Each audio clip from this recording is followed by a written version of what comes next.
નમસ્કાર, સીએનબીસી બજાર પર આપનું સ્વાગત છે. આપ જોઈ રહ્યા છો પ્રોપર્ટી ગુરુ અને હું છું જર્નાલ કંટી. તો પ્રોપર્ટી ગુરુના આ એપિસોડની અંદર આપણે નાઇટ ફ્રેન્કના Q1 2025ના ઓફિસ સ્પેસ અને રેસિડેન્શિયલ રિપોર્ટની વાત કરવાના છે. આ રિપોર્ટના જે ફાઇન્ડિંગ છે ઘણા ઇન્ટરેસ્ટિંગ છે. આ રિપોર્ટમાં જે કહેવામાં આવ્યું છે કે રેસિડેન્શિયલનો ગ્રોથ યથાવત રીતે આગળ વધી રહ્યો છે, જ્યારે જો આપણે ઓફિસ સ્પેસની વાત કરીએ તો રેકોર્ડ લેવલ ઉપર ટ્રાન્ઝેક્શન અહીં આગળથી થતા જોવામાં આવ્યા છે. આ તમામ અંગે આપણે ઇન ડિટેલ ચર્ચા કરીશું અને આ ચર્ચા કરવા માટે આપણી સાથે નાઇટ ફ્રેન્કના नेशनल डायरेक्टर रिसर्च विवेक राठी जोड़ाया है. विवेक जी, आपका स्वागत है सीएनबीसी बाजार पर. और ये आपका Q1 का जो report office space and residential का आया है, एक शानदार ग्रोथ की बात इसमें की गई है. पहले हम ऑफिस से शुरुआत करते हैं. क्या है नंबर्स और इस शानदार ग्रोथ की ऑफिस स्पेस में क्या वजह रही है? जी हाँ, धन्यवाद जना। तो हम बात कर रहे हैं ऑफ़िस मार्केट की, जो इन टॉप 8 शहरों में है भारत में।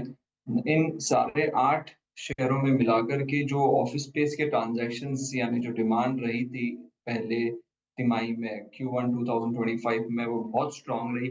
28 मिलियन स्क्वायर फीट का हमने ट्रांज़ैक्शन होते हुए देखा। ये एक नया रिकॉर्ड एस्टेब्लिश हो जाता है Q1 के नज़रिए से लास्ट 7-8 सालों में।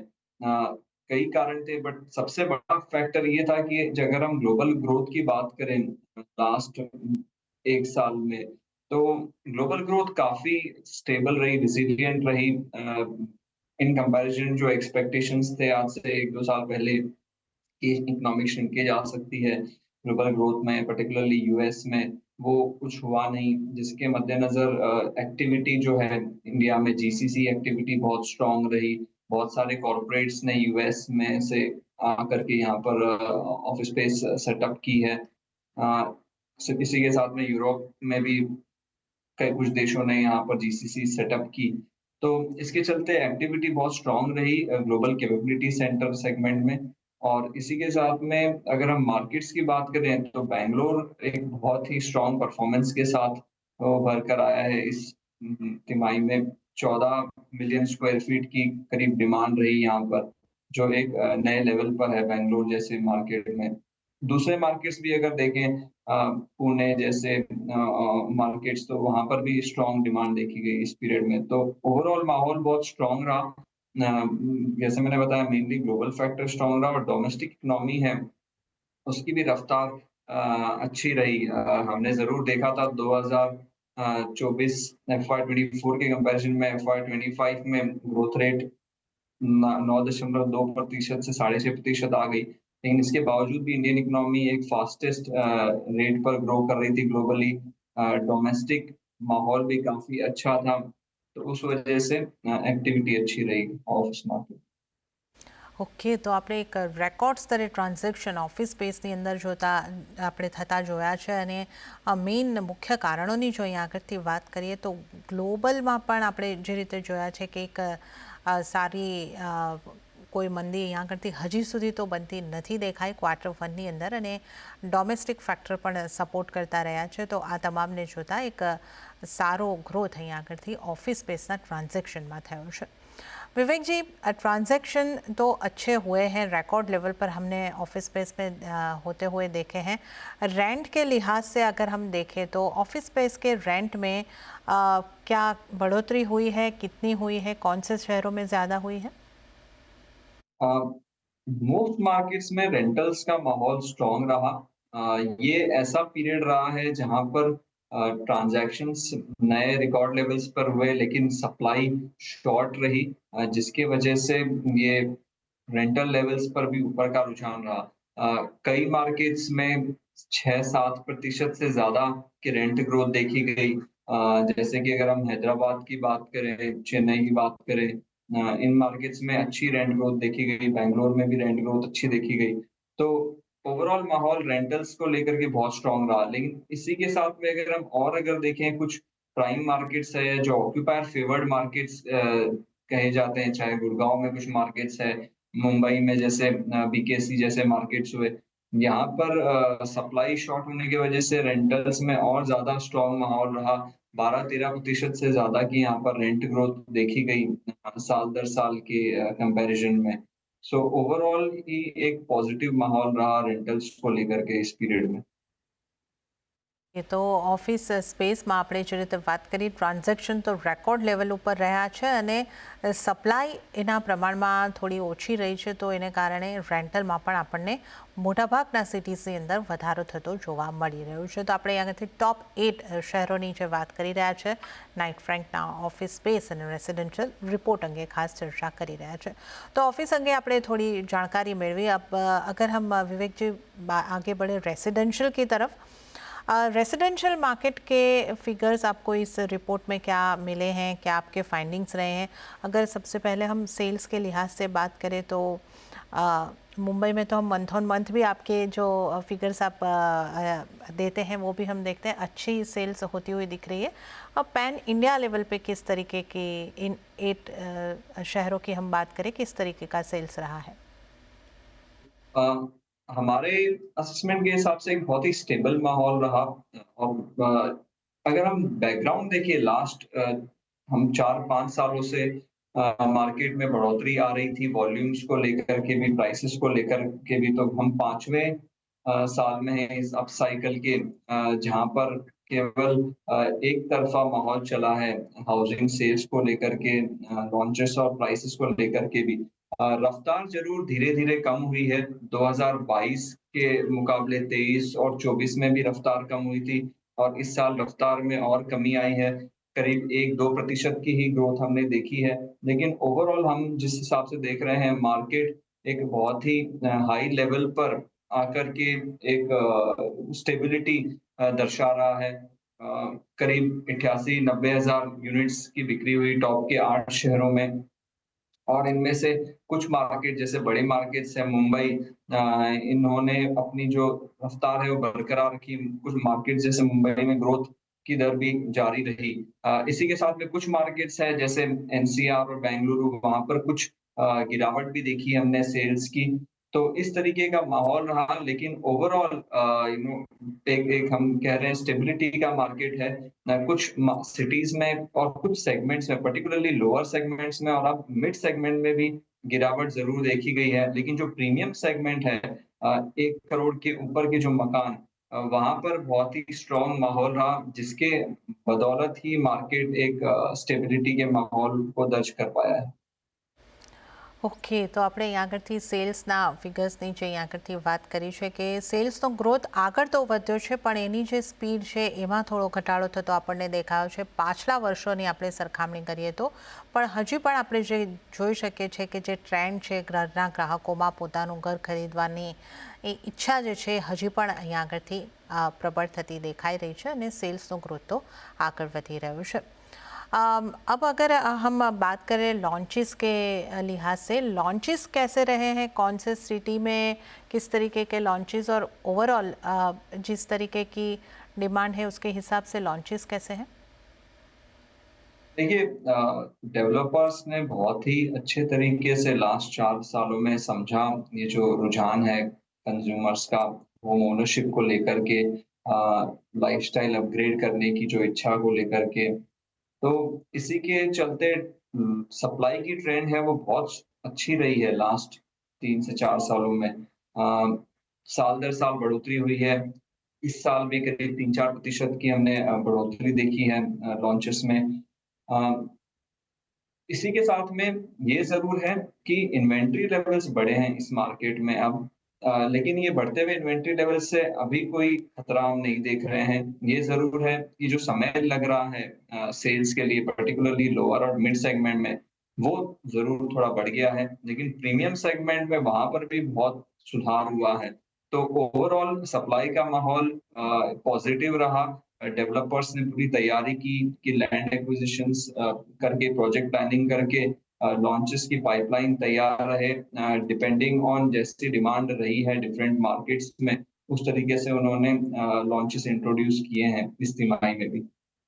ક્વાર્ટર 1 2025ના રેસિડેન્શિયલ અને ઓફિસ સ્પેસના રિપોર્ટની ખાસ વાત કરી રહ્યા છે, જ્યાં આપણે બ્રેક પહેલાં વાત કરી કે ઓફિસ સ્પેસના ટ્રાન્ઝેક્શનના દૃષ્ટિકોણથી આપણે જોઈએ તો આ જે ક્વાર્ટર છે એ અત્યાર સુધીનું રેકોર્ડ ક્વાર્ટર બનતું દેખાયું છે ટ્રાન્ઝેક્શનની સંખ્યાના આધારે, અને રેસિડેન્શિયલની અંદર સેલ્સનો ગ્રોથ આગળ વધી રહ્યો છે, પણ એની સ્પીડ પાછલા વર્ષોની સરખામણીમાં ગ્રોથની સ્પીડમાં થોડો ઘટાડો આવી રહ્યો છે, અને સારા વેચાણ જે છે એ 1 કરોડ કરતાં મોંઘી પ્રોપર્ટીની અંદર થઈ રહ્યા છે।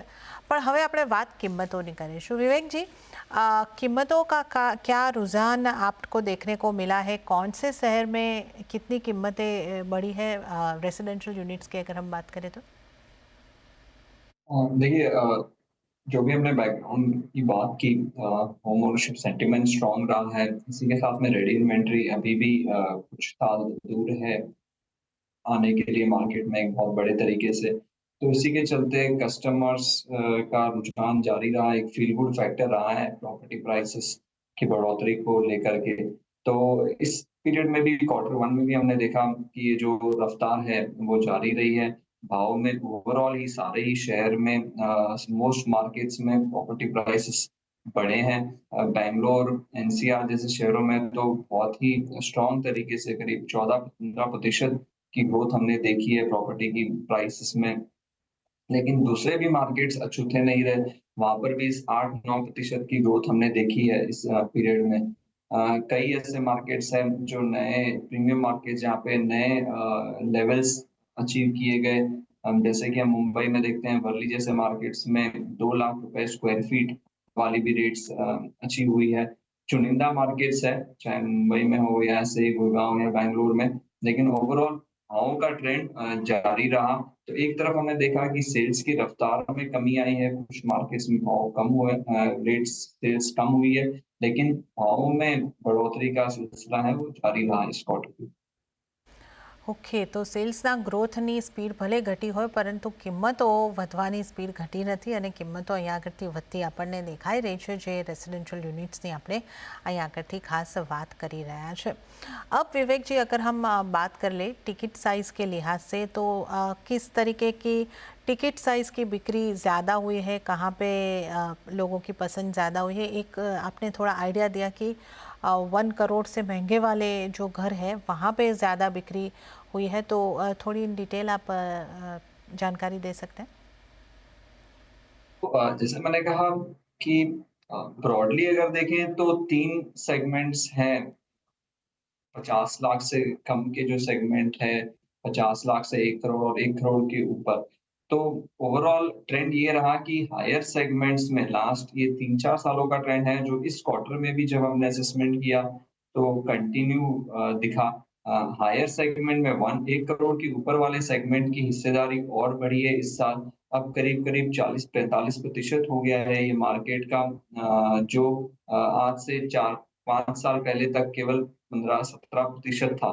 तो ये दिखाता है कि प्रीमियम सेगमेंट की हिस्सेदारी में बहुत बढ़ोतरी हुई है।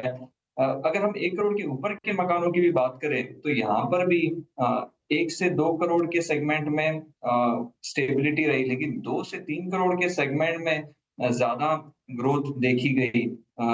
और अगर इसके ऊपर वाले सेगमेंट्स में देखें, तो वहाँ पर भी ओवरऑल माहौल स्ट्रॉन्ग रहा। कुछ सेगमेंट्स है इसमें, जैसे 10 करोड़ से लेकर के 50 करोड़ वाले सेगमेंट, जहाँ पर थोड़ी सप्लाई को ज़्यादा आते हुए देखने की वजह से हम ये देख रहे हैं कि कुछ कॉशियसनेस की ज़रूरत है। बट अदरवाइज़ प्रीमियम सेगमेंट जो 1 करोड़ से 10 करोड़ के मकान है, या 50 करोड़ के ऊपर के जो मकान है, जो अल्ट्रा वेल्दी सेगमेंट को कैटर करते हैं, उन सारे ही सेगमेंट्स में डिमांड, सप्लाई या मार्केट हेल्थ के हिसाब से माहौल बहुत स्ट्रॉन्ग रहा है। ઓકે, તો આપણે અહીંયા આગળથી જે વાત કરી રહ્યા છે કે ટિકિટ સાઇઝ ક્યાં કઈ રીતના વેચાણ અહીંયા આગળથી થયા છે, એની આપણે અહીંયા આગળથી વાત કરી।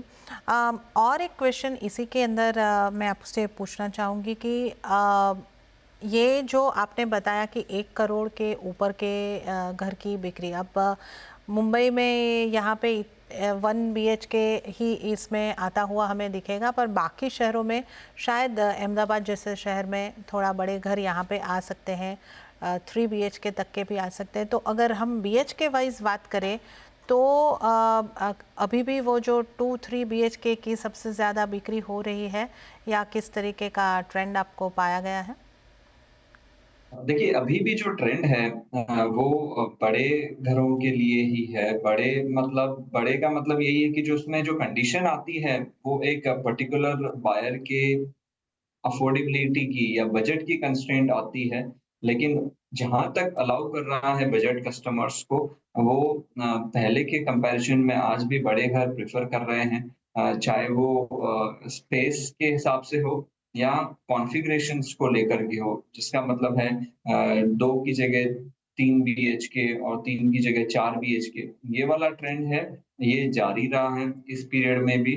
और ये हमने अलग-अलग जब भी असेसमेंट किए हैं, तो अंदाज़ यही समझ में आ रहा है कि भई जो रुझान है कस्टमर्स का बड़े घरों को लेकर के क्योंकि जैसे मैंने बताया कि कई सारे इसमें कस्टमर्स हैं, जो फर्स्ट टाइम बायर्स अब नहीं हैं, वो सेकंड टाइम बायर्स हैं, वो अपग्रेड के हिसाब से घर खरीद रहे हैं। तो ऑलरेडी वो एक घर में रह रहे हैं, अब वो उससे बड़ा घर, बेहतर घर ढूँढ रहे हैं, जो स्पेस वाइज़ भी बड़ा है प्लस कॉन्टेम्परेरी एमेनिटीज़ है वहाँ पर पे जो आज के सुविधाएँ चाहिए कस्टमर्स को वो है और इसी वजह से ये ट्रेंड जारी रहा। ઓકે, તો આ આપણે અહીંયા આગળથી કઈ રીતના જે રેસિડેન્શિયલની અંદર કઈ રીતની ડિમાન્ડ છે અને કયા સાઇઝના ઘરની વધારે ડિમાન્ડ છે એની ખાસ કરીને અહીંયા આગળથી વાત કરી. તો વિવેકજી, अब जो लॉन्च है वो भी इसी हिसाब से हो रहे हैं, मतलब कि प्राइस की अगर हम बात करें तो जो 1 करोड़ के ऊपर वाले घर है, और साइज़ की बात करें तो जिस तरीके से 2 या 3 BHK ज़्यादा है, तो जो पिछले कुछ टाइम से हम देख रहे हैं कि अफोर्डेबल की सप्लाई कम ही दिख रही है, ऐसी ही स्थिति है आगे भी? अभी का जो माहौल है उस हिसाब से ज़रूर जो अफोर्डेबल सेगमेंट है, चाहे 50 लाख के नीचे वाले घर या 50 लाख से 1 करोड़ वाले जो मकान हैं, वहाँ पर भी सप्लाई में गिरावट दिख रही है। इसी का मेन कारण यही है कि भई जो हायर सेगमेंट है, प्रीमियम सेगमेंट है, वहाँ पर सेल्स की रफ्तार स्ट्रॉन्ग है। प्रोजेक्ट की वैल्यू या कैपिटल वैल्यूज़ जो है एंड प्रोडक्ट की प्राइस है, ये प्रोजेक्ट लाइफ साइकिल के दौरान जो 4 से 5 साल का होता है, उसमें बढ़ोतरी हो रही है एक स्ट्रॉन्ग तरीके से, जिसकी वजह से बेटर मार्जिन्स और आरओआईज़ कैप्चर की करने की संभावना ज़्यादा है। इसी की वजह से डेवलपर्स का भी इंटरेस्ट रहा है कि इसी सेगमेंट को ज़्यादा कैटर किया जाए और ये माहौल अभी बदलते हुए नहीं दिख रहा है।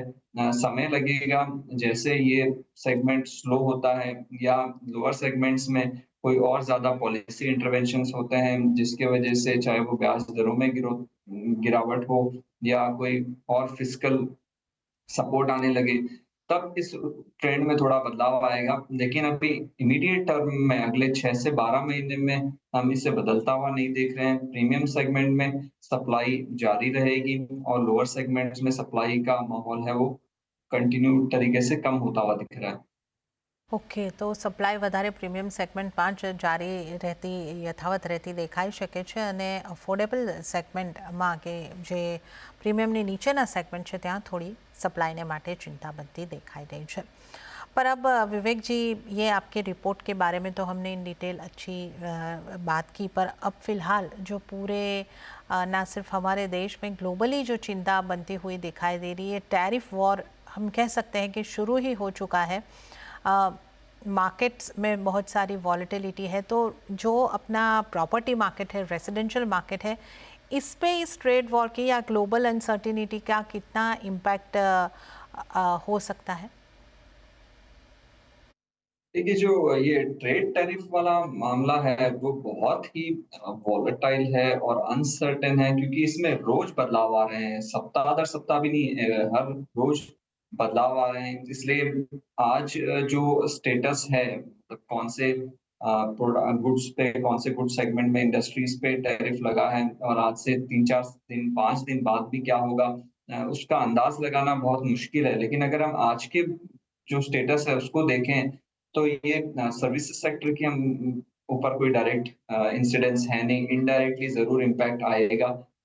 जो गुड्स टैरिफ लगा है, उस गुड्स टैरिफ की वज़ह से कुछ इंडस्ट्रीज़ है जहाँ पे डायरेक्ट इम्पैक्ट आएगा। लेकिन अगर हम हाउसिंग और ऑफिस स्पेस के नज़रिए से देखें तो हाउसिंग स्पेस में जो डिमांड है वो डोमेस्टिक डिमांड है, तो कोई डायरेक्ट फॉरेन पार्टिसिपेशन है नहीं, इसलिए कोई डायरेक्ट इम्पैक्ट यहाँ पे नहीं दिखेगा। इनडायरेक्टली जैसे वहाँ के अगर बजट कट्स होते हैं, चाहे आईटी स्पेंड्स को लेकर के या फिर कोई और दूसरी इंडस्ट्रीज़ की कंज़म्पशन डिमांड को लेकर के, उसका इनडायरेक्ट इम्पैक्ट ज़रूर अगले समझो 6 से 18 महीने में आ सकता है।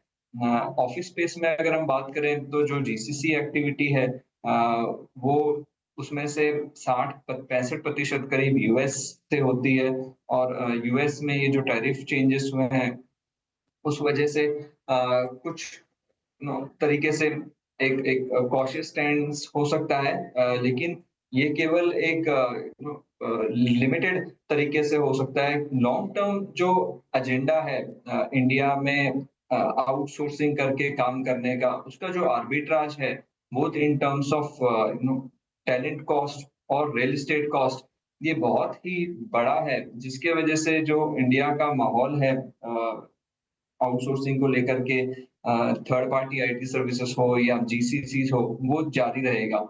टैरिफ्स के मद्देनज़र ज़रूर शॉर्ट टर्म में कुछ तरीके से रीओरिएंटेशन हो, ऑक्यूपायर्स की भी कोशिश रहे कि फ्लेक्सिबिलिटी हम बिल्ड करें हमारे प्लान्स में, और इस लेवल का हम ज़रूर देख सकते हैं, बट अदरवाइज़ हम ये देख रहे हैं कि लिमिटेड या मॉडरेट इम्पैक्ट रहेगा, कोई बड़ा इम्पैक्ट नहीं देख रहे हैं हाउसिंग मार्केट को लेकर के।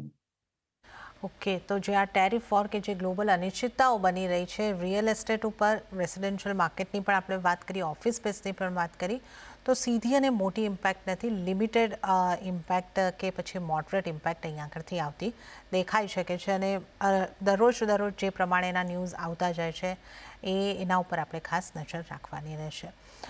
पर विवेक जी, आपका बहुत बहुत धन्यवाद, आप हमारे साथ जुड़े, अपना वक्त निकाल कर और इस रिपोर्ट के बारे में और ग्लोबल कंडीशंस के बारे में भी हमारे साथ इन डिटेल चर्चा की. आपका बहुत बहुत धन्यवाद. धन्यवाद. ત્યારે જ પ્રોપર્ટી ગુરુના એપિસોડની અંદર આપણે રેસિડેન્શિયલ અને ઓફિસ સ્પેસની વાત કરી, ક્યાં સારો ગ્રોથ છે, કયા શહેરમાં સારો ગ્રોથ છે, તમામની વાત કરી. અને સાથે જ આ એપિસોડમાં આટલું પણ આપણે યાદ કરાવી દઈએ કે તમારા પ્રોપર્ટીને લઈને કોઈ પણ સવાલ હોય અમને લખી મોકલો. અમારું ઈમેલ એડ્રેસ છે propertyguru@nw18.com.